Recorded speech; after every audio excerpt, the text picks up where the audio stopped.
Alrighty. Hello everyone, welcome back. If you could do me a favor and sign in, it'd be awesome.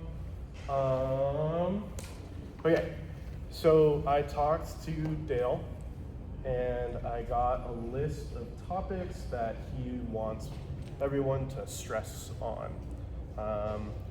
The list is hopefully comprehensive, yet he might swap it around a little bit. Basically what I'm saying is I'm giving you what he told me, and that is kind of subject to change, but not really. Picking up on putting down? Sweet, awesome. The second half of that is that I can give, hi Kevin, I can give you guys the topics and stuff, but I can't tell you like what questions he'd ask. A, because he didn't send me any questions, and B, because he rewrites the damn thing every quarter. I can give you guys ideas of what the questions might look like, yet it might not be as helpful as you may hope it is.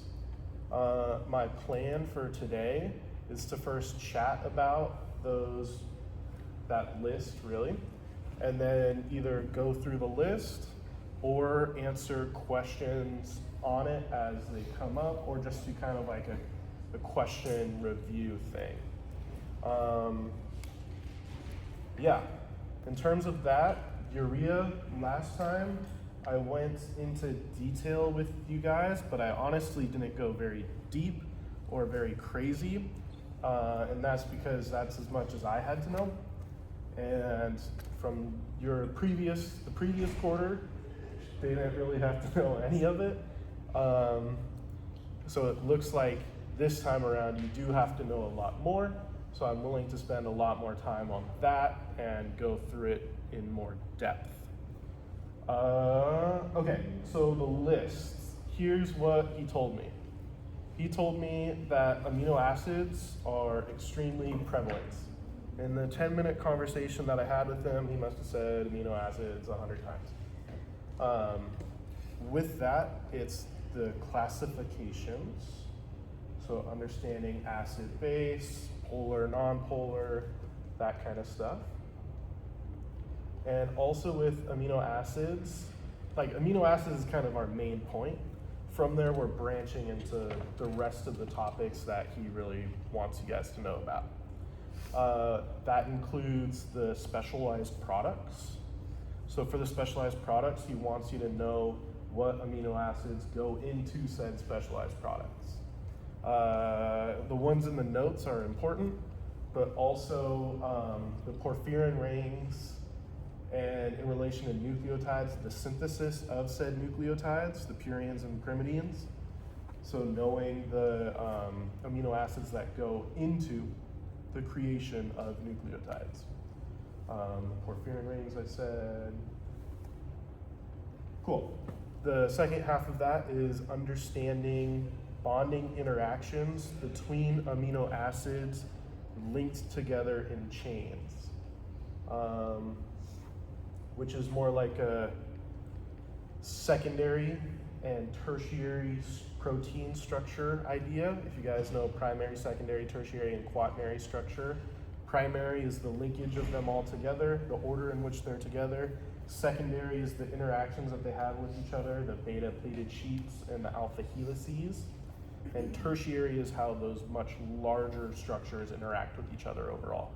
So stress on understanding secondary based off of your primary. So based off of those linkages of, let's say you have 5 polars and then 5 nonpolars, well, the nonpolars are going to want to stick together and the polars are going to want to stick together, but they're going to want to stay apart from each other.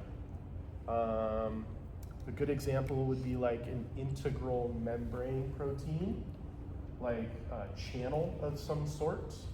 The part of the channel that's in the phospholipid bilayer needs to have nonpolar parts to interact with the hydrophobic nature of the lipids, while the stuff that's outside, or the end caps, if you will, need to have a polar nature so that it interacts with the water. Does that make sense? Cool, I see a lot of nodding. Awesome. tRNA, understanding how the amino acids get placed on them, how they get charged, if you will, where they get placed onto them, the amino acid in charge of it, the enzyme in charge of it, sorry. And then also, like, when you elongate the chain, what enzyme are you using in that fashion as well? What else is there? Also, the urea cycle was also a pretty big thing. The urea cycle in terms of understanding alanine as transfer and glutamate as transfer for the difference between your muscle, skeletal muscle, and your normal cells. And I can go into that a lot more because I feel like I did you guys somewhat of a disservice by not doing it as much, so we can go through that again. Other than that, I think that's about it. I'll double check to make sure, but a quick note on him and his exam and his style.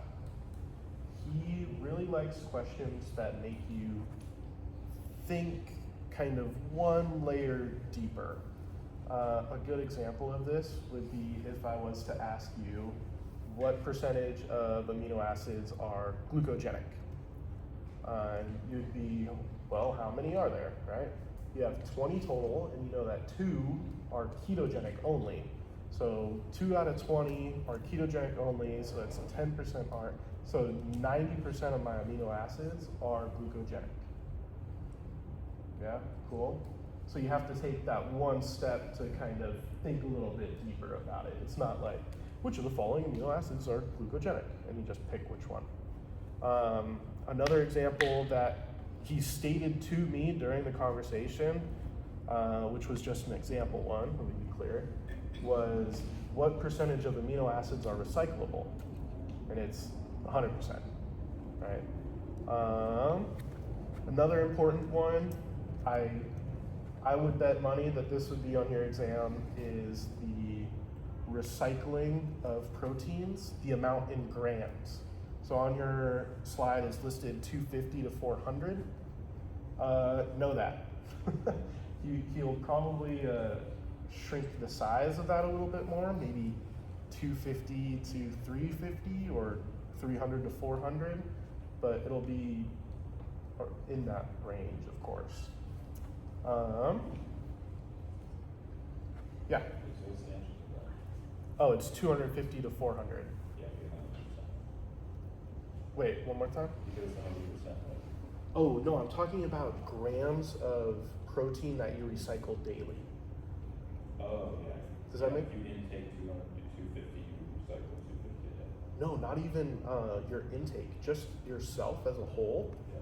Throughout your whole body from 12 to 12, yeah, you have broken down 250 to 400 grams of your protein in your body already, and it's your turnover. So I'll go into that a little bit more. Someone remind me about that a little bit later. For the other side of his exams, he has like, how many was that? 6 different topics, 5 or 6 topics, and it's a 50 question exam. So that leads him to what, 5 maybe, or a small amount of questions per topic. Because of that, they're all going to be that one layer deeper. And normally the start of his exams are much more difficult than the end of his exams because he recognizes that you guys get burnt out. Also, he mentioned something about like, oh, well, I don't super want them to know the extreme nitty gritty, like if I change one letter, then it's wrong type. He wants you to kind of know it, but it's not fair to test you at such a specific level because you have so much content that you have to go over, and you have other classes as well. So he made a note about that as well during our chats. Other than that, that's like what I got. I'll check the thing real quick. But yeah. Cool. Any questions so far? Alrighty, let me check my thing. That looks about like everything that I have in terms of what we talked about. Okay. So protein turnover. Protein turnover is this interesting concept. Each one of your proteins has a specific lifespan, if you will. As you can imagine, something that's in your bones is going to live a lot longer than something in like your gut because you're constantly replacing that.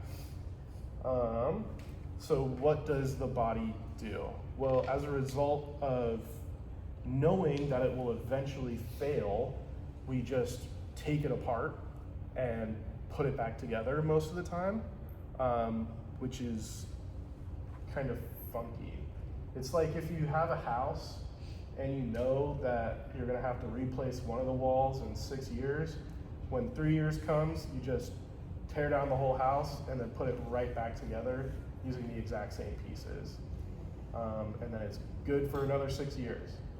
So you just mobilize 250 to 400 grams of this protein in the form of amino acids.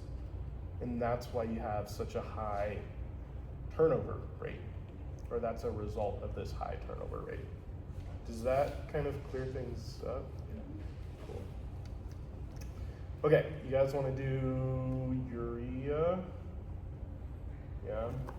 Okie dokie.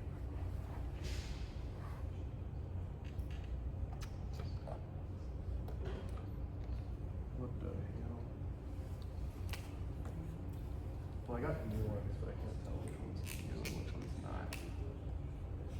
Oh, sweet. Do you have new stuff? Does he want us to understand like what happens after? Like, doesn't protein turnover cause like the release of the immune groups? Or is that different? Yeah, it does. And that's part of the urea cycle, Okay. but also it can release it and then go right back. Like you can just remake it. The urea cycle is only if you want to get rid of it.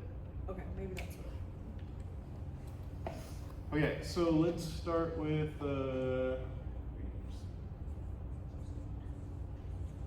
just the normal tissue. What I seem to see people having the most difficulty understanding in terms of this is the nomenclature, because the name changes, but the structure remains damn near the exact same. The easiest way for me to kind of make this visual is I'm going to use pretty simple shapes. So hopefully that should help. So in your tissues, you're gonna have that breakdown of your amino acid, which is gonna release an amide group. And you're going to have an alpha ketoglutarate, which you can imagine as like 2 squares. And it's going to take up your NH3, or your free ammonia that came as a result of that. And it's going to make glutamates.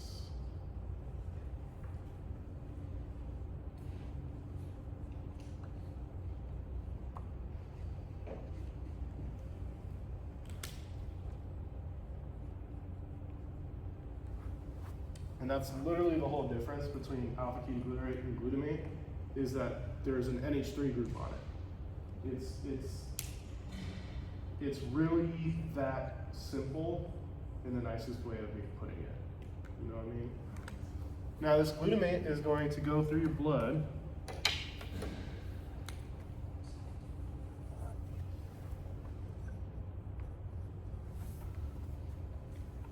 to your liver.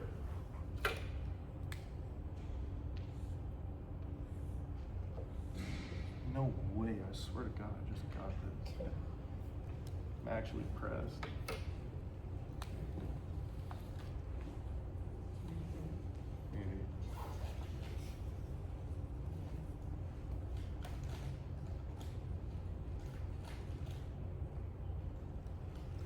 that's gonna go to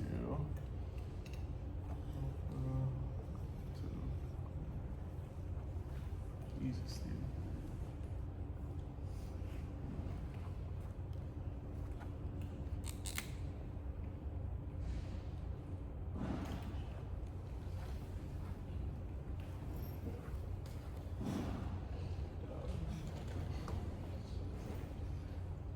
Just keep it. Third.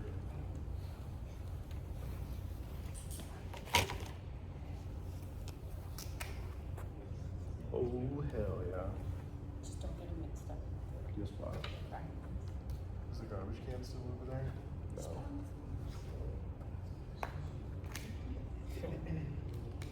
You remember last time? Mm-hmm. Yeah, that was fucking sick. That was good.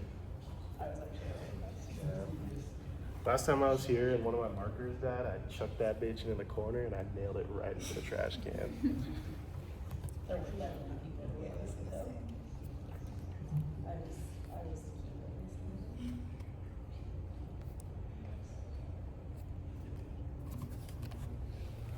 Yeah, that shit was awesome. Okay. I'm gonna cheat and use my notes because I didn't think about drawing it like this, but now I have, so fuck it, we ball.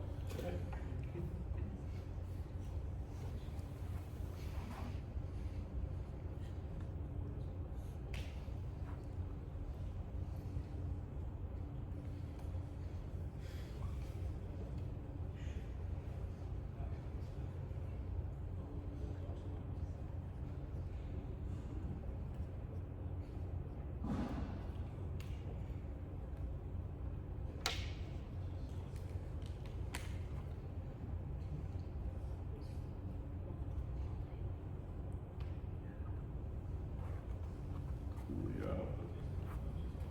This ain't too bad, right?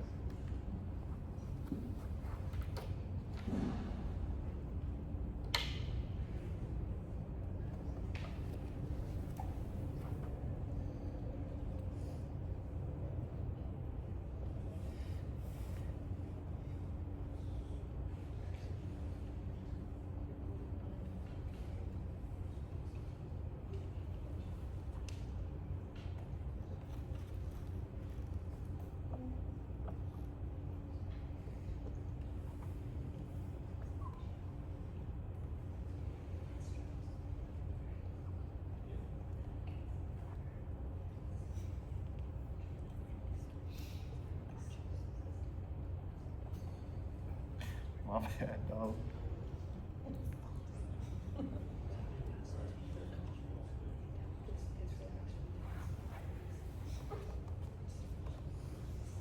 Quit tweaking over there.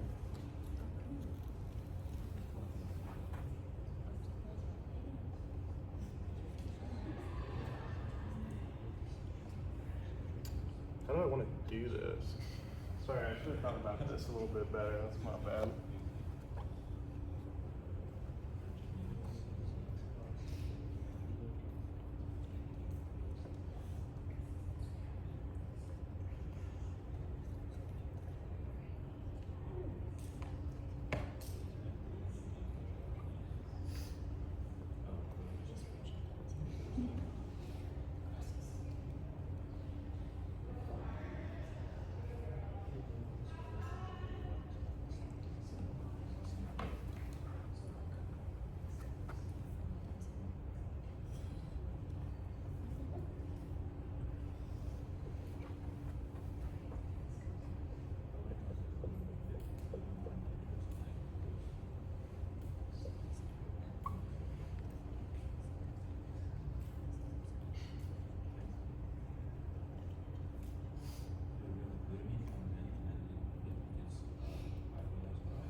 All right, hopefully this ain't too confusing.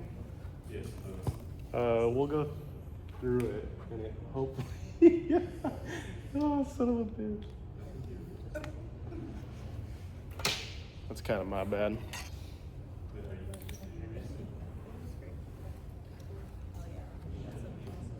She likes dude.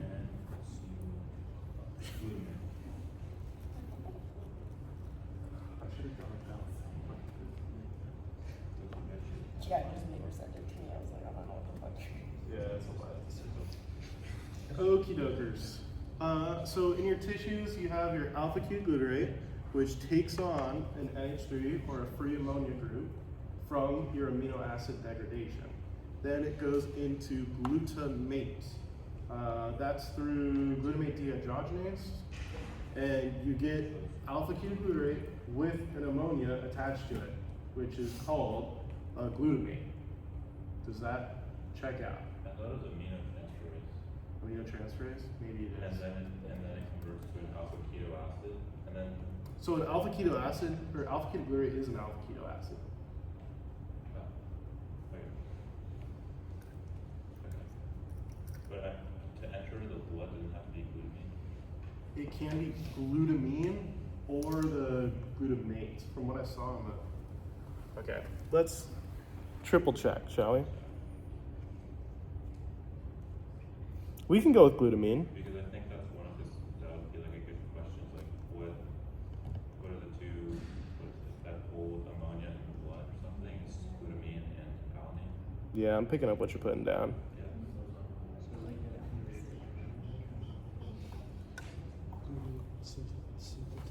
Yeah. Yeah, so let's do that.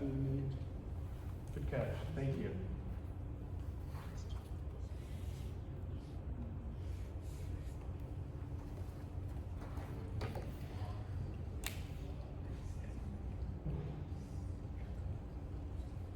Yes.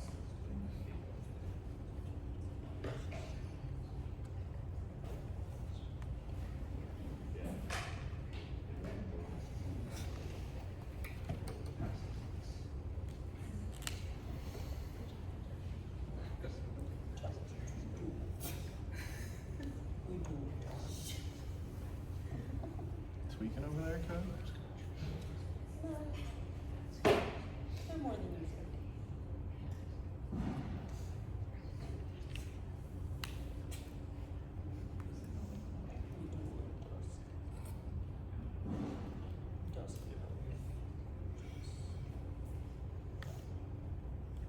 Yeah, like this, they just use their carbon together.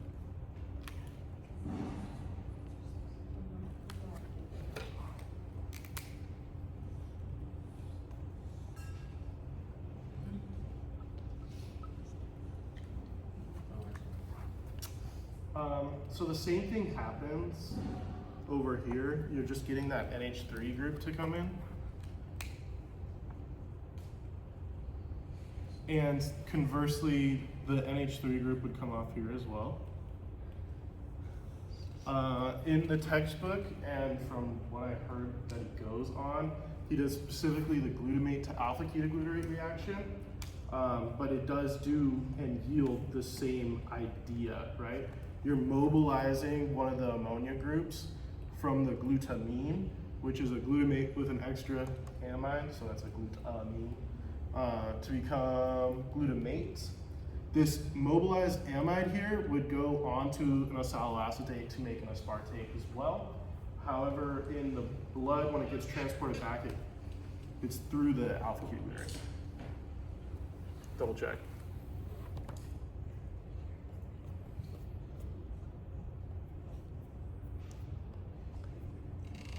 Oh, it changes back to fucking.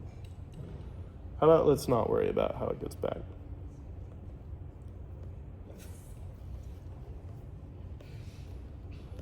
Fucking Christ, dude.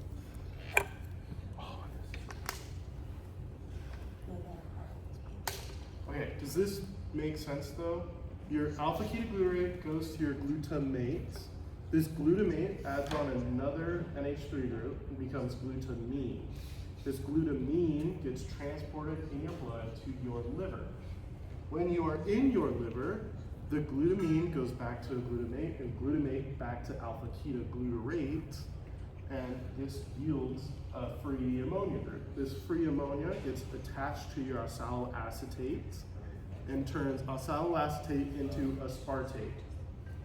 Aspartate combines with citrulline to become arginosuccinase. Arginosuccinase is going to be cleaved to make arginine and fumarate. Fumarate goes back to oxaloacetate, actually, but the other side of that is now you have arginine, which is perfectly oriented to cleave off that ammonia. And we're gonna cleave off that ammonia, it's gonna make ornithine. That ornithine is gonna grab a carbonyl phosphate and turn back into citrulline, and then so on and so forth, right?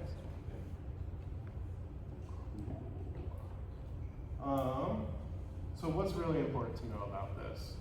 It's important to know how, let's do that, how it gets transported in the blood, which is in the form of glutamine. It's really important to know that because glutamine is a non-toxic carrier. If I was to want to transport something, I'd put it in a box and then ship it out, right? I wouldn't just throw it into the river and hope it shows up at where I need it to go, right? That's kind of the idea, and you're making sure that it's safe and not affecting anything else at the same time. Once it gets to the liver, we need to take it out of the box, if you will. So now we're unpacking, unloading, and we're making it into something that we can use more readily, which is the aspartate. This aspartate is ready to add to the citrulline, which is coming from inside of the mitochondria.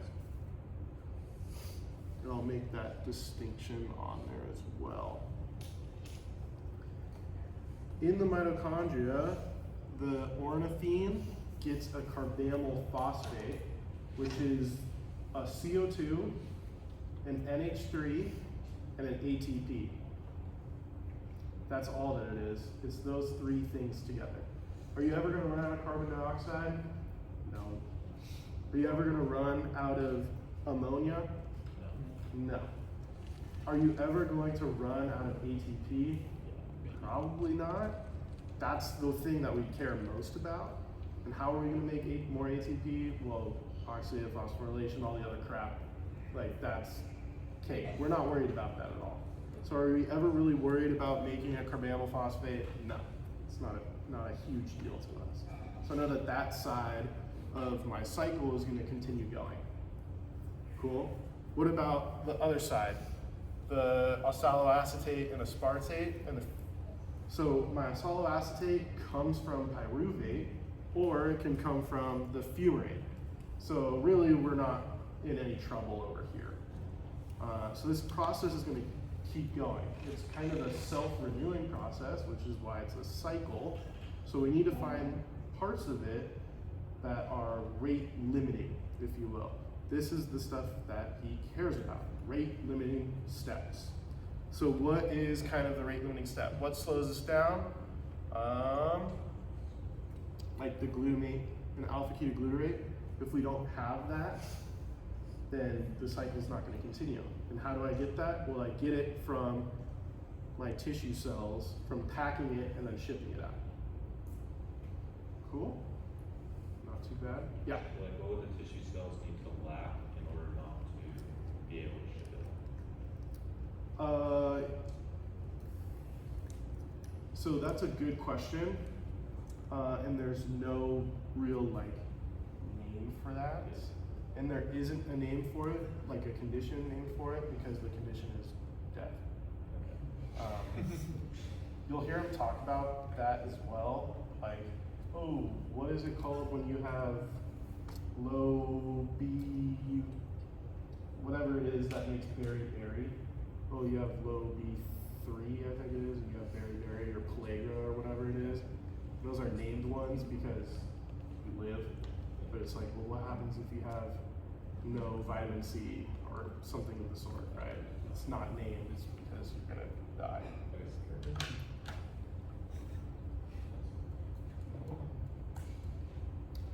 Cool. Questions? I know I kind of drew it a little funky, and that's on me. It's my first time drawing it with the little pictures in as well. Hopefully it helps you see that you're really just moving this NH3 group around. There's no big structural change.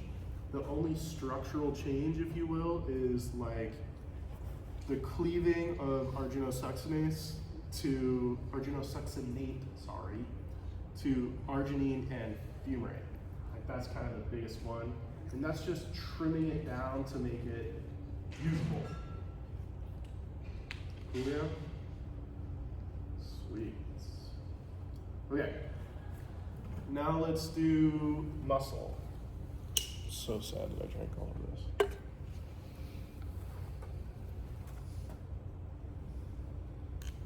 Where should I do muscle?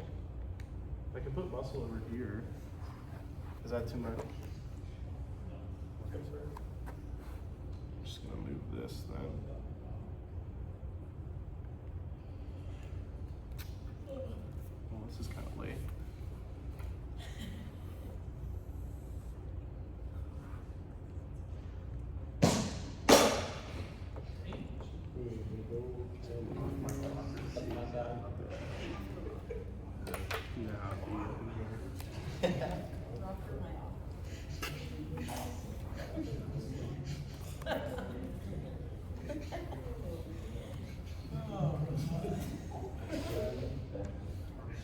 Get a grip.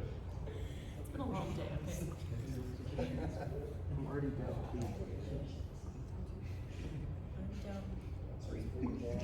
Are you?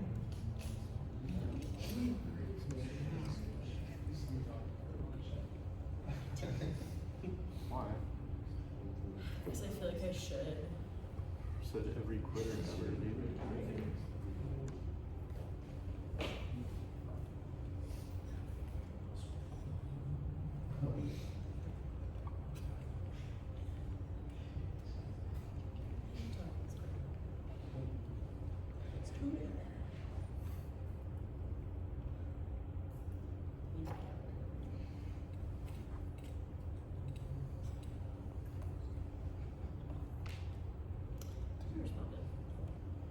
What are you yapping about?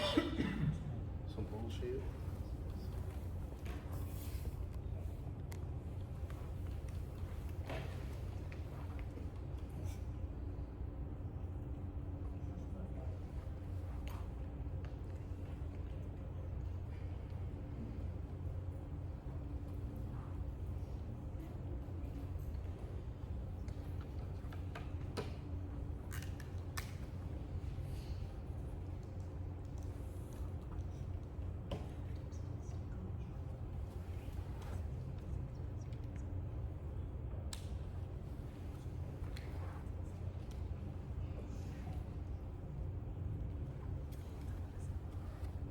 Okay. So in your skeletal muscle, I guess I should write skeletal.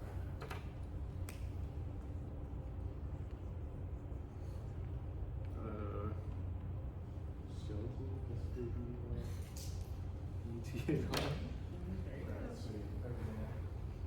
a challenge. In your skeletal muscle, you have the same breakdown of your amino acids, just like every place else. It's going to break down. You're going to get that amide group. That amide group is going to be added to an alpha-ketoglutarate. When you add the amide to an alpha-ketoglutarate, you get glutamate. Fantabulous. Easy peasy. We know it, we love it, we've seen it. Now, same thing as this, right? Now, instead of transferring my glutamine throughout the blood, we're just instantly going to regenerate this alpha-ketoglutarate species so that it can re-pick up another ammonia. Why might that be important? Well, our skeletal muscle works like it's an engine, right? Our normal cells, yeah, they work and they work hard, but our skeletal muscle works so much more. So I need to regenerate this carrier as like a pickup, right? Ready to go, ready to pick it up so you can degrade more amino acids. Coolio? So I'm going to take my glutamate and change it back into alpha-ketoglutarate. And what I'm going to do with that ammonia, or that amide group that I have, well, I'm going to put it on a pyruvate, and I'm going to make alanine. Now, the only place that can deal with this ammonia is my liver. So now I have my alanine, which is my transporter to the liver. In the liver, it's going to do the same idea, right? It's going to find an alpha-ketoglutarate, and it's going to give it the ammonia, or the NH3, and it's going to turn into glutamate. So same idea. Then this glutamate is going to turn into alpha-ketoglutarate, donating this NH3 group to an oxaloacetate, turning it back into aspartate, and you start the cycle all over again. Do we see that? Does that make sense? Cool, cool, cool. Yarn? Sweet. Sorry, I'm a little bit out of it today. It's been a weird one. Okay, how are we feeling about this? Solid? Cool. Questions for you. Why would I want to make urea? Why don't I just get rid of my ammonia? Or why do I have to make urea to get rid of this ammonia? Yeah, it's toxic. But why ammonia? Why don't I just get rid of alanine and glutamine and glutamate and shit? Like, why do I have to make?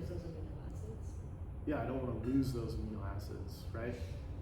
My urea is, what is it? It's a carbon with a double bond of oxygen and 2 amide groups. Correct me if I'm wrong. That's right? Everyone's with that. So what are you really losing with that? Nothing. You're losing a carbon and a oxygen. It don't mean shit. You can get rid of that as much as you want. It's gonna make no difference. But let's say I start getting rid of my amino acids, well, all of a sudden it's gonna be quite a pain in the ass. Because how do I make amino acids? You don't. You eat them. Yeah, it's a daily intake, right? You can't make them. So if you were always peeing out or getting rid of these amino acids, then you wouldn't have enough to regenerate the protein structures that you originally had, and furthermore, create higher and more complex protein structures that you want to, keep doing, right? Yeah? Cool. So that's why you're making urea. It doesn't matter if you lose a carbon and an oxygen, it's no biggie. But if you lose the rest of this crap, it's quite a big deal. Cool.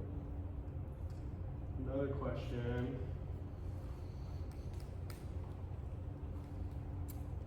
What enzyme is in the liver that's extremely important to the urea cycle that is only found in the liver? Okay, I'm like, give it to me one more time, louder. Hit me with it. I'm like, alright, fantastic news. Much appreciated. Yeah, so only in our liver do we find this. And why might that matter? Well, our liver is now the only place that can take care of this crap. It's the only place that can make urea. So we always need to shuttle shit to the liver to take care of it. If you want something to chew on, you could be like, well, why? What would happen if it was in like skeletal muscle as well? Right? I don't know. It's just one of those things, right? Where it's like, well, it's only in the liver, and that's super important because it's only in the liver, but what if it was someplace else? What would that mean? Maybe I wouldn't have to do as much transportation, or maybe it would get picked up in some other place. It's just like, which kind of is, you know, cool. There you go. Okay, do we want to move on to some other crap stuff? Okay, cool. Does anyone need to take a picture still? If you want to take a picture.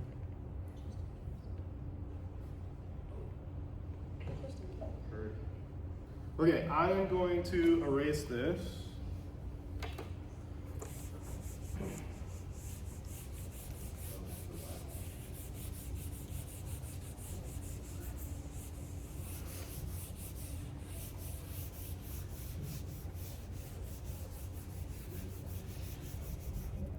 Okay. This room is hella hot, and it's kind of pissing me off. Do we want to go into a different one? Yeah. Yes, okay, let's do that, please.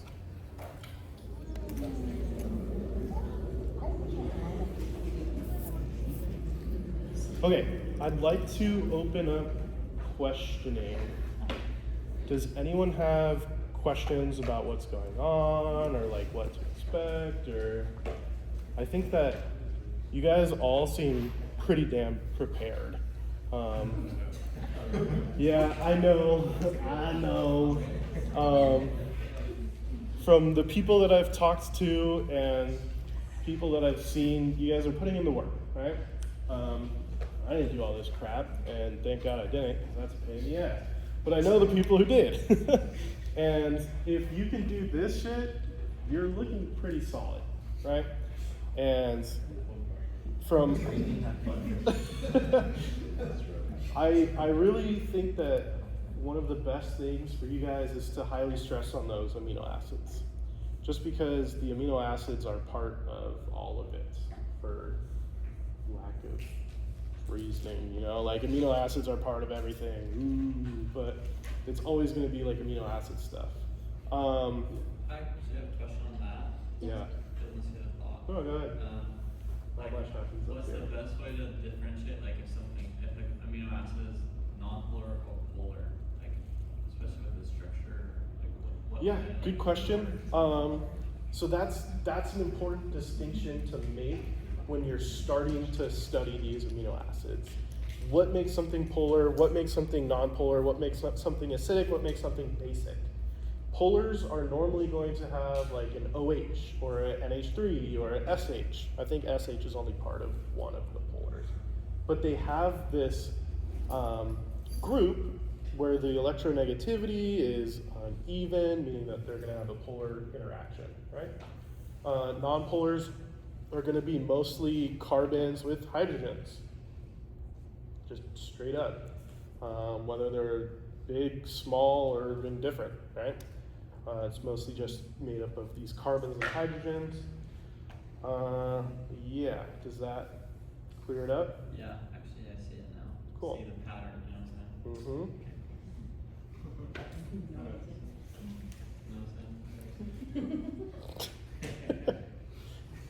saying? Does anyone have questions about anything? I don't super want to overload y'all. Yeah, what's up? How do we like determine the interaction between two just amino acids? Yeah, that's a really good question. Yeah, we can draw out like a somewhat example over here and just take it in, you know? Pause.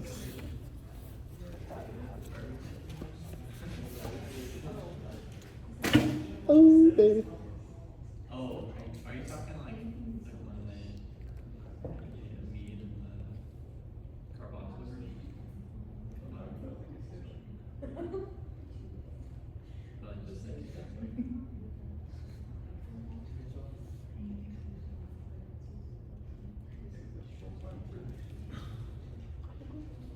Yeah, sulfide bridges. Yeah, that shit's super fun.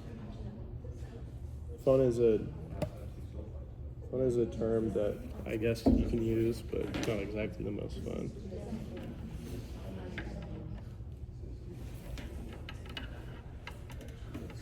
Okay. Let's draw some shit out. So,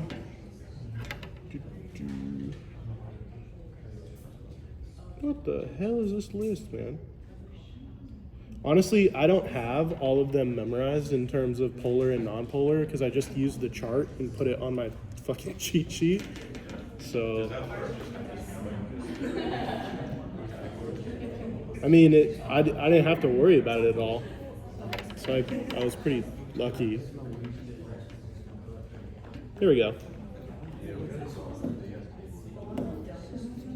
So polar would be like serine, threonine, cysteine, tyrosine, asparagine, glutamate, glycine, that fun stuff.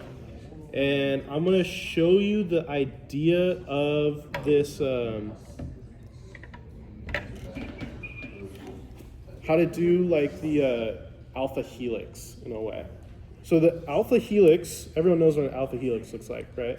It's this spinning kind of fun structure.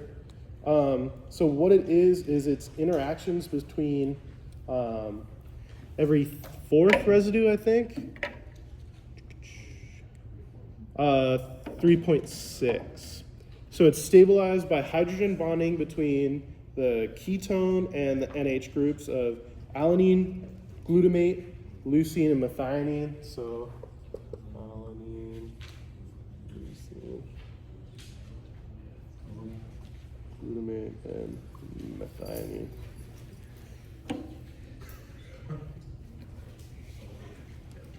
So if I was just to draw out these, what would it look like? I'd have my NH3 to my carbon, to my hydrogen, to my carbon, oxygen, OH, and then I have 4 of them, so H3, carbon, carbon to oxygen, hydrogen, and carbon, carbon, oxygen.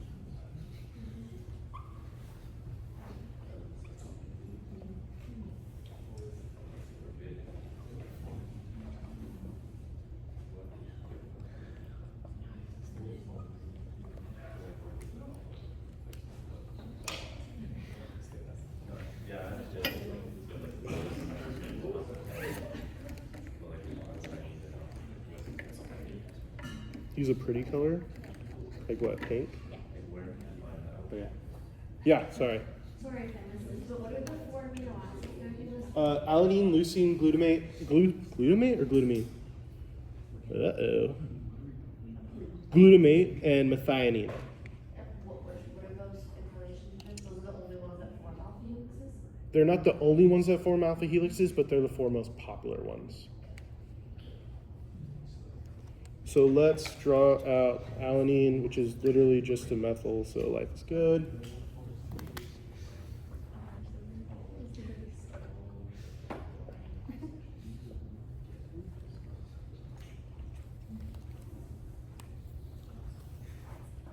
Alanine, leucine.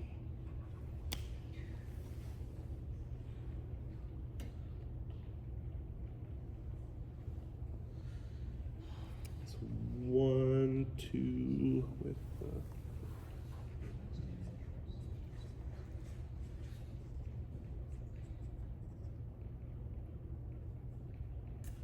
You guys know what that means, right? When I leave off the hydrogens, you know what I'm talking about.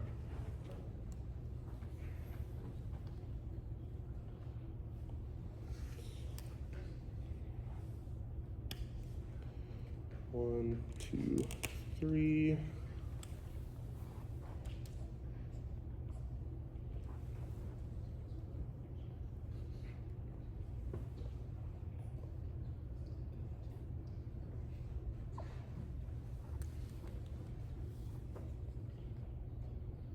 And lastly is my methionine, which is pretty easy, right? It's got sulfur.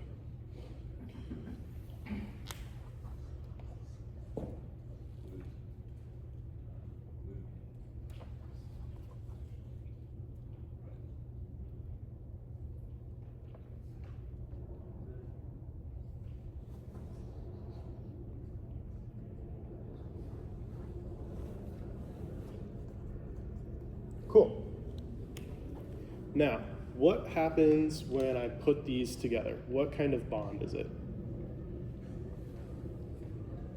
Peptide bonds? Yeah, how do I make a peptide bond? Oh, say it, a louder. Condensation, yeah. So what am I removing? Oxygen, yep, yeah. So let's draw it back out again, but now linked together. How would they link together?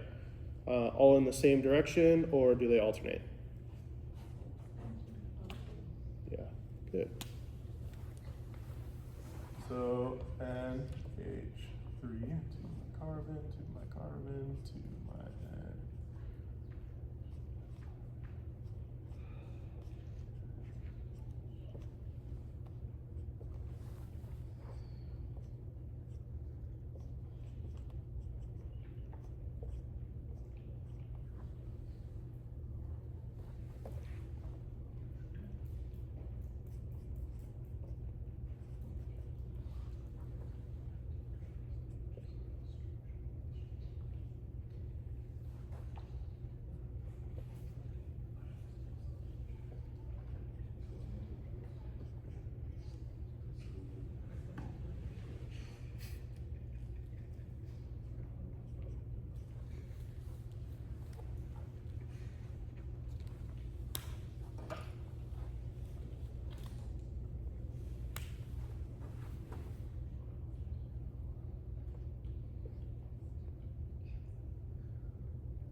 Okay. How are we doing? Lost in the I sauce? forgot what all the little bits. I know like they're like carbons, but then like the specificity of it, like What? Say, like the okay. Yeah, I think if you could explain it, that would be. the line- Cool. the lines. No problem. I'd be happy to. When you make a peptide bond, let's just go through that real quick, right? You have your carbon, so let's take this as an R, which is just the rest of the skeleton, right? To an oxygen, to an OH, right? We're all same page about that? Now, on the other side, this is your other amino acid. You have this NH3 group. Cool, or NH2. We'll just make it 2 so that it's easier to see. We don't have to worry about it as much. Now, when you do this reaction, what are you getting rid of? So you're getting rid of the oxygen, but what are you producing as like a byproduct? Water. What is water? H2O. So here's an OH, and then here's one of the other H's. Does that make sense? So you're removing, I can even draw this better if you want.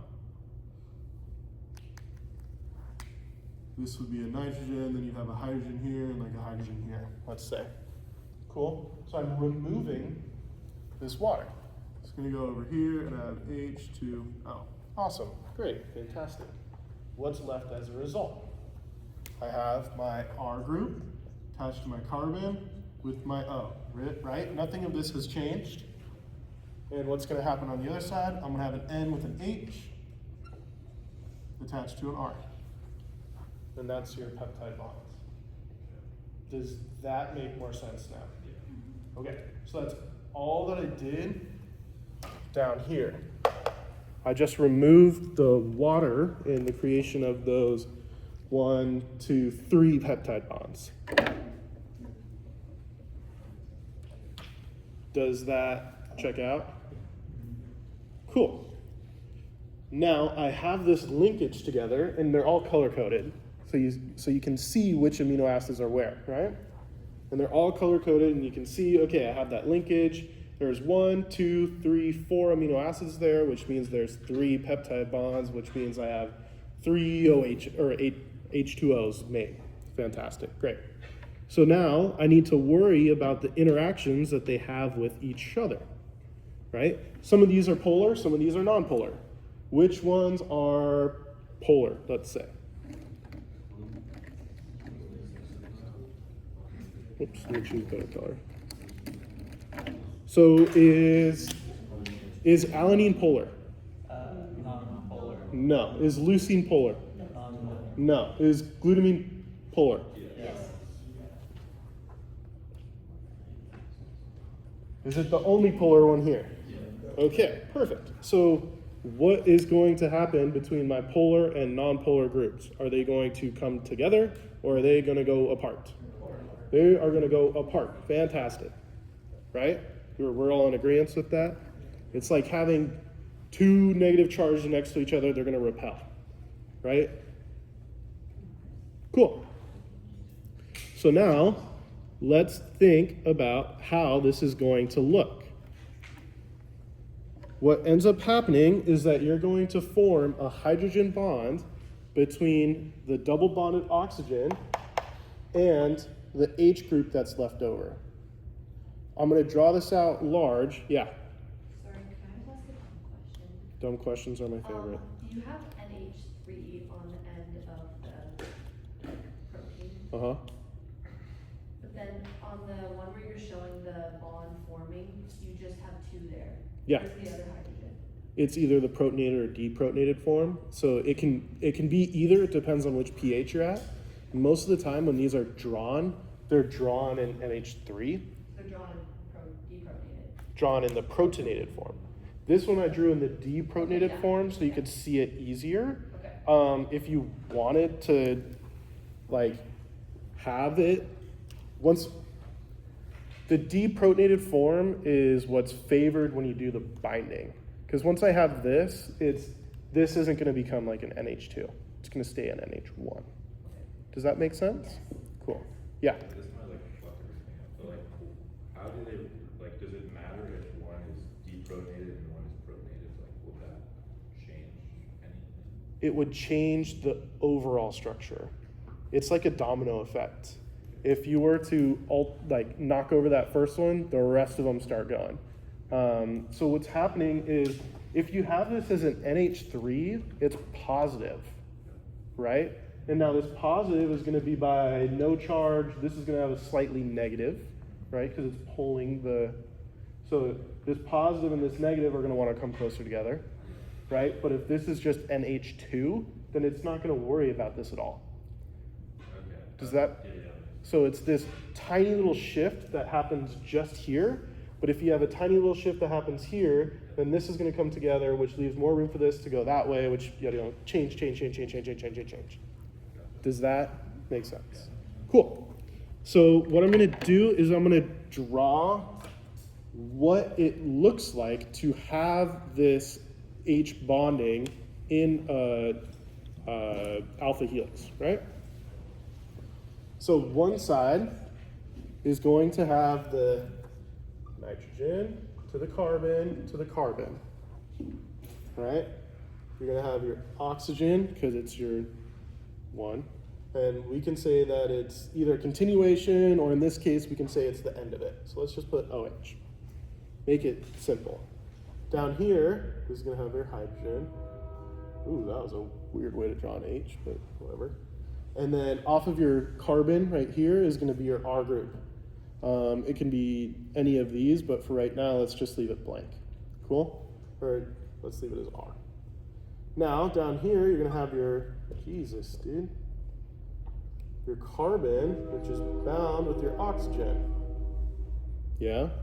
Which is going to be another carbon, and let's say this is your NH2 side, just for shits and gigs. Now you're also going to have your R group over here. And Sorry, Darcy, is that a carbonyl group or you said carbon where? Yeah, what you just erased. So this is a oxygen. Sorry. Shitty handwriting. And what you're going to have is an interaction between these two as a hydrogen bond. Right? Now this hydrogen bond is stabilizing these two together, but what's happening is this wraps into the screen, up and in and up and in and out. So it's kind of like,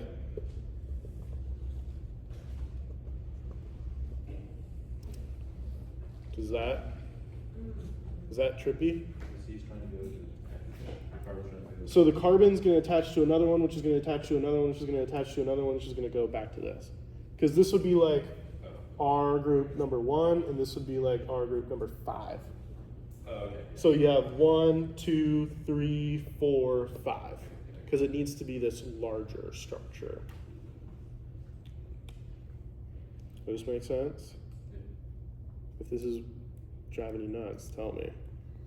Because it gets weird. Are those your glasses? Dude, I haven't seen you in glasses in so long. That's trippy, dude. Thanks for drawing attention to it. Oh, my bad. You'll live. Okay, these glasses up. Would you mind explaining it one more time? Yeah. Okay, so you have your first group here. This is your skeleton with your R group. We'll say it's this one just for shits and gigs. And it's attached to a secondary one, which is not drawn. Cool?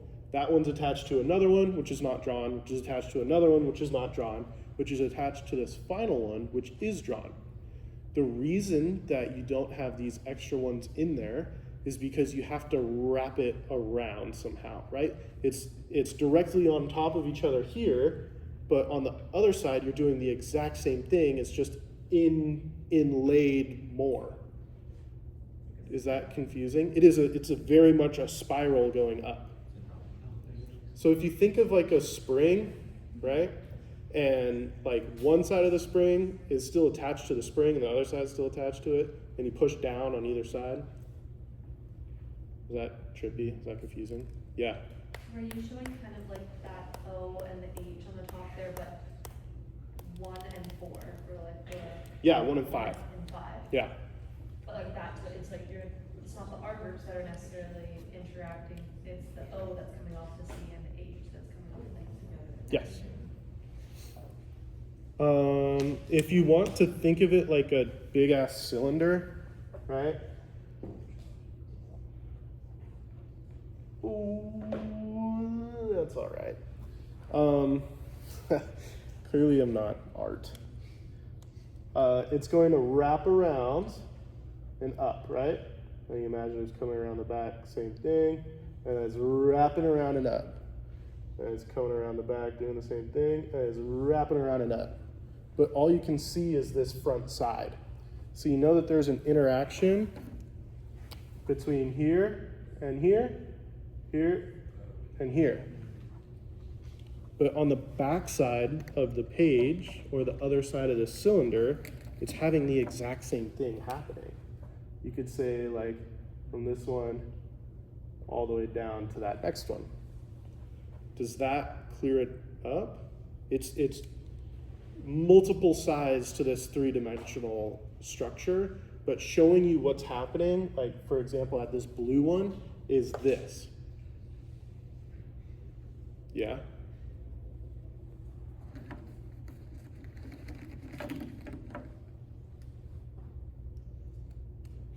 So the Silence, rule huh? behind that, Trippy. or it's always gonna be like between those, that oxygen, hydrogen, nitrogen? So for this one, yes, and it's based off of a few things, but you don't super have to worry about it. You can also imagine that if you had, like, let's say you had one that had this OH group for an R chain, which I can't remember off the top of my head which one does, and then you had on the other side this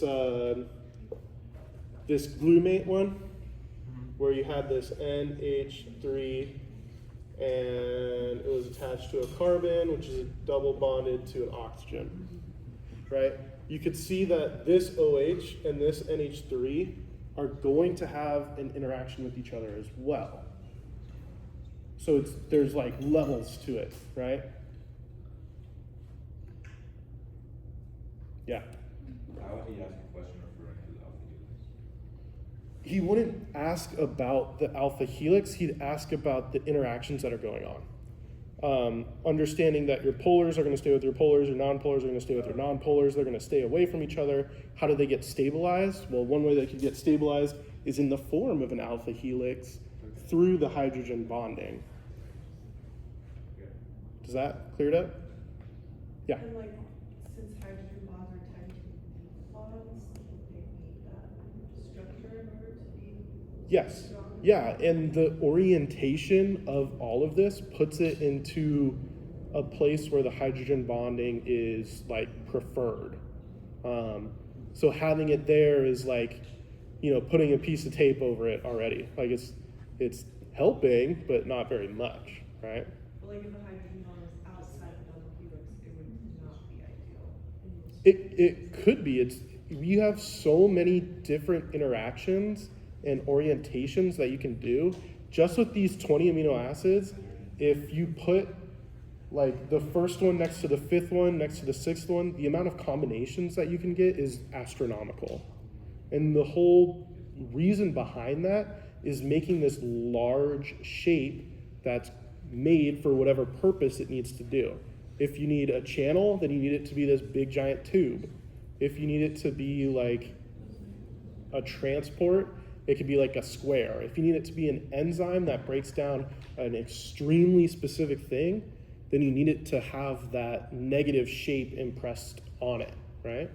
So it's all about forming interactions between these two to stabilize the full structure, more than just the singular inner ones together. Does that make sense? Okay. Cool.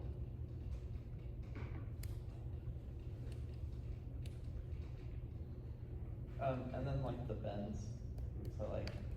Oh, I just draw it like that to dictate where the carbons are. Right. That's mostly how you see it drawn overall. Yeah. If you want to imagine them in like real life, they're constantly spinning. This is where it gets kind of trippy. They're always constantly spinning around the bond. So if you imagine like a propeller, if you will, of like a plane, this carbon, let's pick one, right? This CH3 group, it's like a carbon with a hydrogen, with a hydrogen, with a hydrogen, and then it's constantly spinning, like a helicopter in a way. So if you were to remove it, let's say you put an oxygen with another hydrogen over here, well now it's spinning, but it's lopsided, so it's spinning in only a very specific way, which allows it to be bonded with other ones and have interactions off the thing. Like, that's where it gets all trippy. It's like you take a handful of pebbles and throw it into the water and watch all the ripples go together. That's like what's happening. But you don't need to worry about that. It just gets fucked later. It's like because it's a cool shorthand way to like draw it, I guess. Yeah, so they represent a carbon. So if you wanted to really quickly draw out something, I just don't draw the hydrogens and I don't draw the carbons. Okay. Like this would be NH3 to an oxygen with an NH to oxygen to a nitrogen.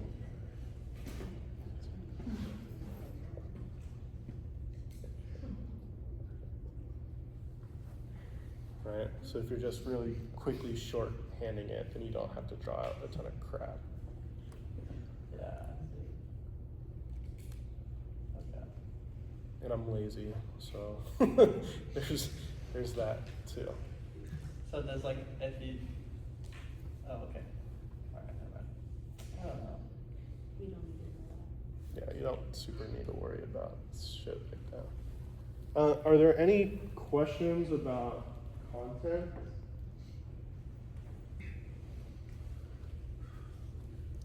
No, y'all are feeling great. Mad respect. Okay. I mean, I don't really have anything. Just if you guys want to review anything or any questions, hit me with it. If not, have a good night. Yeah. He mentioned the Yeah, porphyrin rings are the heme related. It's in the book all about the synthesis of porphyrin rings. If I was to, so porphyrin ring synthesis. If I just Google porphyrin ring synthesis, then I'm gonna find, that's not super helpful. This one, succinyl-CoA and glycine come together and start the whole formation of heme. It's like, okay, I know that I need succinyl-CoA and I need glycine. Glycine is one of my amino acids. Succinyl-CoA is a succinate with a CoA on it, so I need glycine and succinate to make porphyrin rings. I would probably know where it is. I'm pretty sure it's in the liver, like most other things, but double check that too.